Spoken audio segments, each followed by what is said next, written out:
On se retrouve aujourd'hui pour parler pâles du mois de juillet. Comme dans ma dernière vidéo, vous m'aviez pas dit si vous voulez que je continue ou pas les pâles. J'ai décidé de rempiler pour un mois supplémentaire et voir un petit peu ce que ça donne. Alors je suis désolée, j'ai ouvert la fenêtre, j'espère que le son ça ira quand même, mais il fait une chaleur les gars, c'est pas possible en fait, si je ferme la fenêtre, je meurs en plein milieu de la vidéo. Voilà, donc du coup pour cette pâle là, vous allez voir, c'est un petit peu, enfin elle a été constituée un petit peu de façon un petit peu bordélique, parce qu'il va y avoir finalement des livres que j'ai commencé, que je laisse dedans en me disant bah attends, tu les as commencés, il faut quand même que tu les finisses ce mois-ci, et donc au moins ça me permettra de cocher encore quelques cases, et puis après il y a tout un tas de trucs en fonction de mes aventures du mois de juillet à venir. Donc le premier que je vous présente, c'est Terre brisée de Victoria Aveyard, donc c'est un livre que j'avais présenté du coup le mois dernier. J'ai lu, franchement, tout est pour tout, je pense, 10 pages, mais j'ai bien accroché, et comme je savais que c'était une pavasse, que j'allais avoir envie de prendre le temps, j'ai préféré finalement le mettre un petit peu de côté parce que j'avais pas mal d'autres choses en cours, mais qui se lisaient très vite, et donc j'ai préféré clôturer en fait ces livres-là avant de me replonger dans celui-ci, et donc je me le suis gardé pour le mois de juillet. Donc comme je vous l'avais dit, c'est un écuyer, un immortel, une assassin, une sorcière, un faussaire, une chasseuse de primes, qui tous ensemble vont essayer d'affronter un mal tout puissant. Et franchement, l'écriture en tout cas, parce que bon, c'était ça qui m'intéressait beaucoup, c'était l'écriture de Victoria Aveyard aussi, parce qu'elle a fait d'autres séries, me plaît bien, et je suis bien hypée finalement dès les premières pages, donc j'ai vraiment hâte de voir ce que ça va donner, et potentiellement en tout cas ça donne un peu l'ambiance d'une épopée quoi. Donc du coup je suis hyper curieuse, et celui-ci du coup je le remets en juillet parce que j'ai vraiment envie de... J'ai envie de dire de le terminer, mais franchement à ce stade c'est quand même de le lire quoi. Ensuite j'ai commencé un autre, et celui-ci c'est sûr que je vais le terminer, c'est Apprentice to the Villain de Anna Nicole Mehrer. Donc du coup je me suis pris le tome 2, donc de Assistant to the Villain. Donc très drôle la façon dont ils ont fait matcher finalement le jaspage de l'un avec la couve de l'autre, c'est plutôt très cool, et pour le coup là je trouve que ce sont des éditions qui sont très réussies. Je suis hyper contente parce que dans le 1 on avait laissé du coup Evie, qui est donc l'assistante du vilain, dans une posture bien fâcheuse, et donc j'étais hyper contente de les retrouver là, mes deux personnages qui sont tout aussi terribles qu'ils sont mignons, et voir un peu comment leur relation allait évoluer, et surtout voir comment l'intrigue au sein du royaume allait continuer. Donc du coup ça se passe très très bien comme vous l'aurez compris, et j'ai juste trop hâte de le terminer au mois de juillet. Ensuite, comme je vous en avais parlé dans mon mid-year book tag, j'ai prévu de me faire en audio Le Prieuré de l'Oranger de Samantha Shannon, puisque ça faisait partie des livres que je voulais avoir absolument lu cette année. Alors pour le coup moi j'avais mis le prequel en premier, mais il s'avère que sur Nextory il y a d'abord celui-ci qui est sorti, donc je me suis dit tant pis, je les lirai pas dans l'ordre de l'histoire mais de parution. A priori bon, c'est comme ça qu'elle les a écrits, donc c'est que ça doit pouvoir se lire aussi dans cet ordre-là. Mais je suis trop contente. Il y a quand même marqué « Mérite d'avoir autant de succès que Game of Thrones ». Écoutez, on verra si c'est le cas. Moi, je les ai lus, les Game of Thrones, donc je pourrais vous dire si ça les vaut ou pas. Mais voilà, c'est un livre que j'ai tenté de lire plusieurs fois et qui me fait trop envie. Mais c'est vraiment sa longueur qui me faisait peur, parce qu'on est quand même sur un truc qui fait presque 1000 pages, alors que c'est un grand format. Mais voilà, c'est le moment ou jamais. Là je vais me taper 2 fois plus de 12 heures d'avion, donc c'est l'occasion de me faire en audio au moins la première partie. Franchement je peux pas vous dire de quoi ça parle, parce que j'ai lu ça il y a des années, et en fait en vrai j'ai pas envie de savoir. J'ai envie de me lancer dedans vraiment en mode on verra bien comment ça se passe. Je sais juste que a priori il y a des dragons à un moment donné, et que c'est chouette, puisqu'il y a pas mal de gens qui ont dit que c'était génial. Du coup, franchement, si c'est nul, je vais être ultra déçue. Je vous préviens, ça sera directement dans la catég la pire déception de l'année, parce que lui, ça fait des années que je me fais toute une idée sur ce bouquin. Si ça se trouve, je vais être là. En fait, j'aime pas du tout. Ensuite, j'ai décidé de me faire pas mal d'audio, parce que comme je vous l'expliquais, je vais être pas mal en vadrouille. Et donc, du coup, je me suis dit, voilà, pour tous les moments un petit peu off comme ça, le premier que je vais me faire en audio, c'est celui-ci. Alors, je sais que je l'ai en poche. Pourquoi pas le lire en poche, tout simplement parce que, franchement, il est en audio sur Nextory. Donc, c'est quand même pratique, parce que... ça me permet de sortir des livres de ma palle. Celui-ci, c'est un livre trop chelou. Du coup, ça s'appelle Gideon la 9ème. C'est de Tamsin Muir. Donc, Tamsin Muir, je suis pas sûre comment ça se prononce, excusez-moi. Et en fait, c'est un livre qui est, à chaque fois que je le vois passer, est encensé. Enfin, tout le monde dit qu'en fait, c'est un livre qui est hyper drôle, hyper cynique, hyper original, hyper chelou et voilà, et j'en sais pas beaucoup plus. Je crois que c'est l'histoire d'une nana qui veut essayer de regagner sa liberté alors qu'elle était esclave, etc. Ça a l'air d'être assez sanglant, parce que je crois qu'elle va participer à une espèce de tournoi, ouais, un concours, voilà. Et ça parle aussi de nécromancie. Donc écoutez, j'en sais pas beaucoup plus, et pareil, c'est le genre d'histoire un peu bizarre, j'ai juste envie de me lancer et de voir ce que ça va donner. Ensuite, j'ai décidé aussi de lire Amber Falls, qui est donc une sortie, donc je mets la petite photo de Alicia Garnier, qui est donc une autrice française de romance qui est sur YouTube depuis des années et que moi je suis depuis le tout début, donc c'est très drôle à chaque fois quand une youtubeuse devient écrivaine après à succès, c'est toujours très très beau à voir, je trouve. Et donc Alicia, elle s'était plutôt spécialisée dans des romances qui sont des tropes que moi j'apprécie pas particulièrement, parce que c'est le trope, vous savez, le mec est ultra torturé, ancien, drogué, addict, alcoolique, tout ce que vous voulez, et elle, grâce à son amour, le sauve, et moi j'avoue que c'est pas du tout ma came. Alors pour le coup, si elle en a écrit d'autres qui n'ont pas du tout ce genre de thème et que vous avez aimé, n'hésitez pas à me les mentionner, parce que ça me fera plaisir de les découvrir, et j'aime bien lire des autrices françaises, donc ça me fera plaisir. Dans celui-ci, du coup, dans Amber Falls, elle s'essaie à un nouveau genre qui est donc la Small Town Romance, qui est donc moi un genre que j'aime énormément, puisque du coup on va suivre deux personnages qui se détestent et qui vont devoir apparemment faire équipe et carrément même faire du fake dating, et il y a toute une histoire de salon de thé et de concours de pâtisserie, donc franchement il y a vraiment tout pour me plaire. Et donc celui-ci est sorti là, ça y est, en audio en fin du mois de juin, et j'ai trop hâte de me le faire, donc je vous en dirai plus du coup au mois d'août. Un autre livre sur Next Story qui me fait hyper envie, ça s'appelle Peau d'âme, livre 1, Les Lilas du Roi.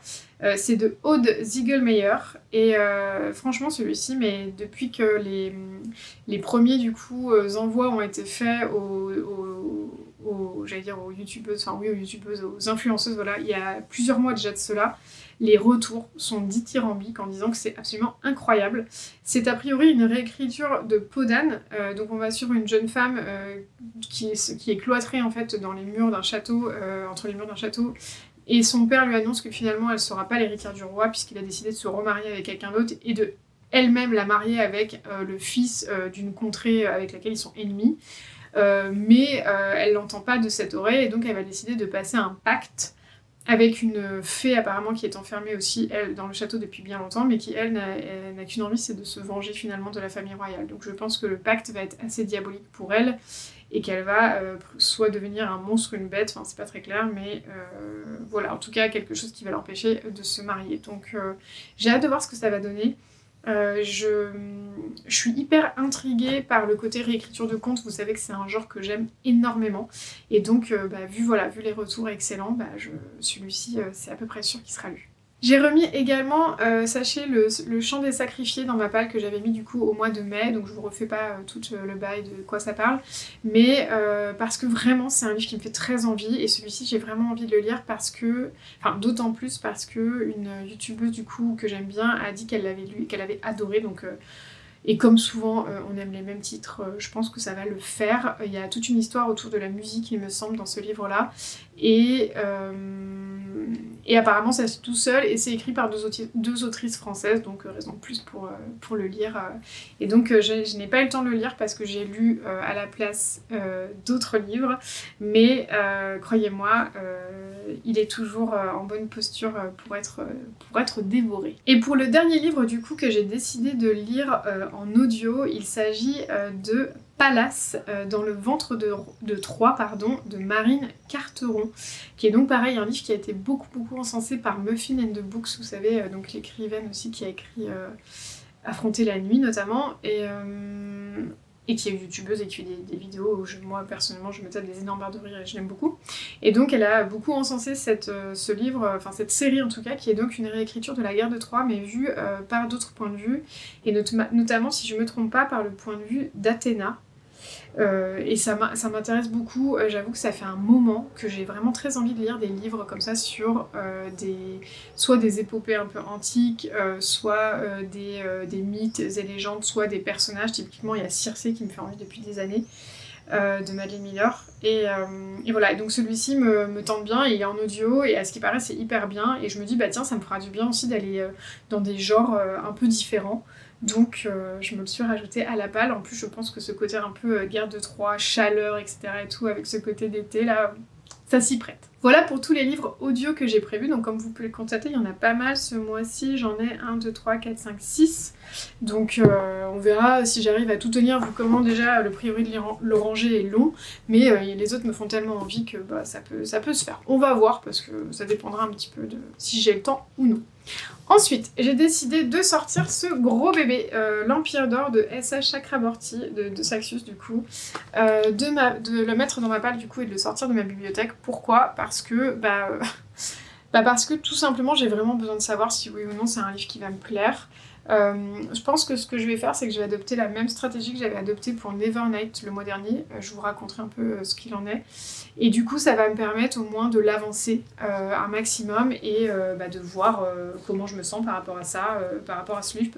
Parce que, comme je vous l'avais dit, il fait partie des livres qui me font plus trop envie. Néanmoins, je l'avais mis dans une autre de mes listes, un peu genre, allez, cette année, ce serait bien qu'il sorte, quoi. Donc voilà, écoutez, je vous dirai. Dans l'Empire d'Or, du coup, c'est un tome 3, du coup, dans la série Devabad. Je vous en ai parlé plusieurs fois, donc je pense que je vous refais pas le résumé, ça va vraiment être une perte de temps pour vous. Je vous mets de toute façon le titre en barre d'infos. Mais voilà, c'est une trilogie qui se passe juste dans une genre d'Égypte plus ou moins imaginée. Bien imaginé même. Et on suit 3 personnages principaux qui ont voilà, chacun on a un révolutionnaire, une guérisseuse et un djinn, et chacun en fait va prendre part à une révolution énorme qui se passe dans le royaume. C'est pas mal, mais comme je vous disais, c'est très longué. Donc on va voir si le côté politique a encore repris un peu le pas, ou si on va revoir un peu de romance, un peu de construction des personnages, parce que là, moi, c'est ce qui me manque vraiment. Ensuite, j'ai décidé de sortir de ma palle La Colline aux Esclaves de Kathleen Grissom, et ça me fait très envie, comme vous pouvez le constater, parce que c'est un livre voilà, que j'ai depuis longtemps, que j'ai vraiment envie de lire et tout, donc ça me fait trop plaisir. Donc je vous lis du coup le résumé. États-Unis 1791, après avoir perdu ses parents lors de la traversée de l'Atlantique, Lavinia, une jeune Irlandaise âgée de 7 ans, se retrouve domestique dans une plantation de tabac pour rembourser son passage. Placée avec les esclaves de la cuisine sous la protection de Belle, fille naturelle du maître, Lavinia apprend à faire le ménage et le service, guidée par l'amour et la force tranquille de sa nouvelle famille.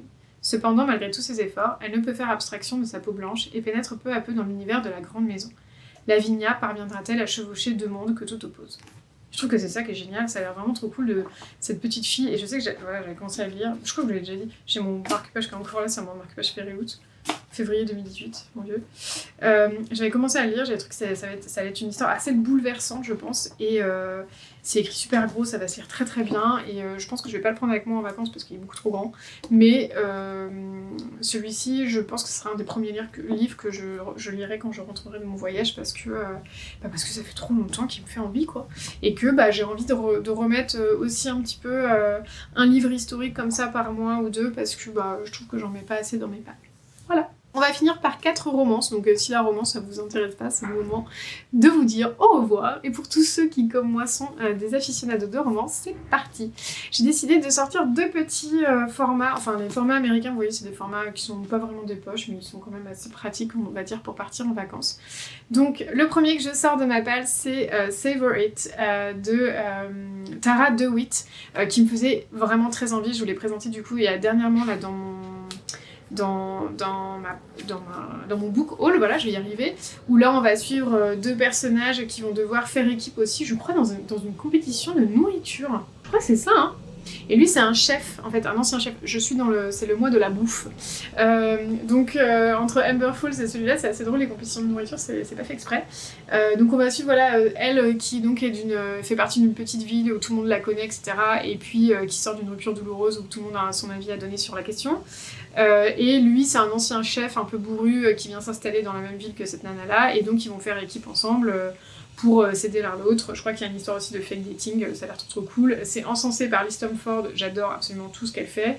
Layla Sedge, c'est marrant, je crois que j'ai un livre d'elle quelque part. Et Julie Soto, qui est aussi sur ma liste, donc écoutez, je ne vois pas comment ça pourrait mal se passer. Carrément, Elsie Silver qui a dit « Brimming with heat, humor and heart ». J'ai envie de vous dire, voilà. Ça y est marqué Summer Won't Last Forever. On verra comment ça se passe. Mais écoutez, ça se passe en été, ça a l'air cool. Pour une fois, j'arrive à prendre des livres qui se passent au bon moment, donc c'est plutôt cool. Et le deuxième, c'est celui que je vais mettre aussi dans ma valise, c'est Loretta Chase, un insupportable gentleman. Je vous l'ai présenté il y a pas longtemps. C'est une histoire qui se passe en Égypte avec une jeune femme qui est férue de hiéroglyphes et qui va se lancer à la poursuite de son frère, bien aidé d'un gentleman qui sort de prison et qui a l'air tout sauf fréquentable, mais donc du coup ça a l'air assez chouette puisque c'est une romance. Passion, dirons-nous. Alors il y a des travaux dehors, j'espère que vous n'entendez pas tout parce que c'est un bonheur. Ensuite, j'ai décidé de sortir The Bluff parce que là je me suis dit ça y est, ça fait un petit moment que j'ai lu le 1, j'ai vraiment envie de lire la suite. C'est du coup donc le livre 2 dans la série Calamity Montana, je vous l'ai présenté aussi il y a pas longtemps. On va suivre du coup un autre personnage qui était déjà dans Calamity Montana mais je vous dirai pas qui. Et là c'est une histoire entre une jeune femme et un père de famille et c'est une histoire aussi pareil de plus ou moins faux mariage. Ça a l'air très très cool parce que moi le père de famille il m'avait beaucoup plu déjà dans le 1 donc j'ai bien hâte de voir comment se passe son histoire d'amour. Ah bah voilà là il a 7, je me disais c'est marrant je connais son nom. Voilà. Et bah du coup pour le dernier j'ai décidé de sortir Done and Dusted qui est donc un livre qui se passe dans un univers un peu ranch, chevaux etc. puisqu'on va suivre une championne de barrel racing, donc je vous avais expliqué, hein, c'est le truc là où les nanas avec leurs chevaux elles font le tour des tonneaux à vive allure là, il faut pas faire tomber les tonneaux, je sais pas trop comment ils appellent ça quoi. C'est hyper impressionnant, hein. By the way, franchement en vidéo je me dis mais les nanas qui font ça, c'est sacré badass. Et donc elle apparemment c'est une championne qui a subi pas une épreuve mais une blessure pardon et qui retourne dans sa petite ville d'enfance en mode là j'arrête en fait, j'arrête tout et elle va se lier d'amour pour un mec qui va bien, on ne sait pas comment, l'aider finalement à reprendre les rênes de sa vie, donc ça a l'air plutôt cool. Ça a l'air d'être une histoire un peu rédemption, mais en tout cas, on nous en a, franchement, les gens en disent énormément de bien. C'est écrit ultra gros, donc je pense que, et c'est pas très long, c'est un livre qui fait même pas à peine 400 pages, donc je pense que ça va être dégommé, mais genre en 2 jours. Donc voilà, pareil, ce genre de truc, je pense, une fois que je serai revenue de voyage, que je serai bien fatiguée, que j'aurai envie d'un truc un peu léger et qui va se dégommer très vite, ça sera ça. Sachez en plus que toute la série quasiment est sortie et que vraiment ils ont l'air tout aussi bien les uns que les autres, donc je pense que si ça se passe bien, vous allez tous les voir passer incessamment sous peu. Finalement, j'ai oublié de vous présenter un livre, et c'est quand même un livre hyper important puisque c'est mon classique du mois, donc c'est quand même très dommage. Il s'agit de 100 ans de solitude de Gabriel Garcia Marquez, si je me trompe pas, oui c'est ça, Gabriel Garcia Marquez. Et donc c'est un livre qui me fait très envie depuis des années, et en fait il s'avère qu'il est sorti en série sur Netflix et que je me suis dit mais attends, tu m'as déjà fait le coup là avec, je sais plus comment ça s'appelait, la cathédrale d'Elmar, la cathédrale de la mer, tout simplement. Où pareil, il me faisait trop envie, j'avais le bouquin et carrément dans ma liste et tout, et en fait il est sorti en série, j'ai adoré la série, et je me suis dit mais pourquoi tu l'as jamais lu, ça devait être tellement bien en livre. Là j'ai dit alors là, non, ça ne se passera pas comme ça. Donc du coup, je vais me faire, ça sera mon classique du mois. Sachez du coup que c'est un livre qui est une référence dans le genre franchement je vais fermer la fenêtre parce que c'est terrible le bruit. Hop, je sais pas si vous entendez, mais alors moi j'entends que ça. C'est du coup un livre qui est classé dans la catégorie réalisme magique, c'est-à-dire un livre où finalement il y a de la magie, mais qu'on n'en fait pas grand cas, c'est-à-dire que la magie s'insère vraiment tout à fait bien dans l'univers. C'est pas comme le fantastique où vous savez où tout est normal et il y a finalement un élément perturbateur fantastique qui s'insère. Là, c'est vraiment tissé en fait dans l'histoire et dans l'intrigue de façon tout à fait naturelle.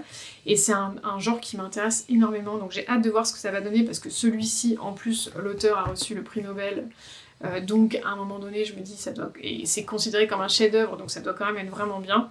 Apparemment, on suit 100 ans d'une famille qui a reçu une malédiction, donc je ne sais pas trop comment ça va se passer, mais on suit finalement leur vie dans un village en Amérique du Sud. Donc ça a l'air très chouette. Moi, c'est un livre qui m'intrigue énormément, et que j'ai vraiment envie de savourer, donc je pense que je vais lire petit à petit au cours du mois pour vraiment prendre mon temps aussi de bien m'en imprégner. Et j'espère que écoutez, ça sera une réussite, parce que ces temps-ci, mes classiques du mois, soit je m'y suis pas tenue, soit ça s'est pas bien passé, donc écoutez, j'espère que ça va relancer la machine des classiques en tout cas, et voilà. Donc c'est tout pour les livres, cette fois j'en ai pas oublié. J'espère que cette liste vous aura un petit peu inspiré. C'est sûr qu'il va y avoir des livres qui n'étaient pas prévus, qui vont se rajouter. c'est certain. Mais en tout cas voilà, c'est un peu ça le plan. Je suis assez contente de cette liste parce qu'il y a pas mal de romances et c'est vrai que ces temps-ci j'ai un petit peu du mal à trouver ma prochaine épopée fantasy que j'ai envie de lire parce que je me rends compte que voilà, il y a pas mal de suites de séries qui me font envie et tout, mais je trouve pas ma prochaine romantasy phare, ma prochaine fantasy phare, donc peut-être que ça sera Terre brisée, peut-être que ça sera le Prieuré de l'Oranger, puisque bah il y en a quand même deux autres, mais voilà. Si vous avez des recos à me faire de romantasy ou de fantasy que vous auriez pas vu passer chez moi, et vous me dites non mais attends, toi t'as pas lu ça, mais c'est un truc de fou et tout, n'hésitez pas, parce que franchement ces temps-ci, vous verrez dans mon bilan hein, de juin, il y a eu pas mal de choses que j'ai tentées, mais j'ai arrêté, il y a rien qui me... Il n'y a rien qui m'éclate quoi. J'ai l'impression que depuis les légendes de Tezmar, j'ai pas fait de découvertes incroyables cette année, donc on verra bien si ce mois-ci ça change. En attendant, je vous souhaite de passer de très très belles lectures dans ce mois de juillet qui, je l'espère, sera très beau pour vous. Et d'ici là, eh bien écoutez, je vous dis à très bientôt. Bye bye!